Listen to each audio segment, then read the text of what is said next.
आज आहे बुधवार, तर मी केलं होतं आज चिकन. तर चिकन बनवायसाठी सगळ्यात प्रथम मी तेल तापवलं, 2 उभे कांदे जे आहेत चिरून टाकले होते, पोळले चांगले, त्याच्यानंतर टाकलं वाटण. तर वरती बघा पिक्चर तुम्हाला दिसतच असेल.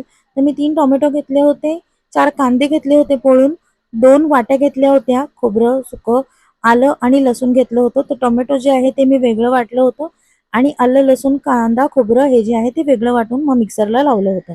बिना पाण्याचं वाटलेलं आहे मी हे. आणि त्याच्यानंतर एव्हरेस्टचा चिकन मसाला टाकायचा आहे. 2 चमचे त्याच्यामध्ये कश्मीरी लाल मिर्च टाकायची आहे. 1.5 चमचा त्याच्यामध्ये मी कांदा लसूण मसाला टाकला होता आणि त्याच्यानंतर मी टाकलं होतं त्याच्यामध्ये गरम मसाला 1 ते 1.5 चमचा गरम मसाला टाकला होता आणि त्याच्यानंतर हळद टाकली होती आणि घरगुती गरम मसाला जो आहे म्हणजे कोकणी गरम गरम मसाला तर तो कोकणी लाल मसाला तर तो टाकला होता. तर आज थोडंसं मला फंबल होते बोलायला, पण ठीक आहे, काय हरकत नाही. सगळेच दिवस सारखे नसतात. तर हे आहे चिकन.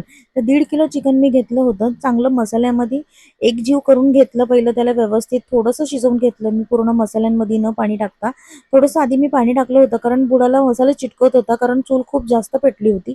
आणि त्याच्यानंतर मी जसं लागेल तेवढं पाणी घेतलं होतं. म्हणजे पातळ, जाड कशी कन्सिस्टन्सी तुम्हाला हवी आता ते कसं कळणार नाही का मला. तर मला थोडीशी मीडियम कन्सिस्टन्सी हवी होती, तर त्या हिशोबाने मी ते टाकलं होतं म्हणजे पाणी. आणि मग त्याच्यानंतर टाकली होती बटाटी. बटाट्याशिवाय तर चिकनला आमच्या साईडला चवच येत नाही.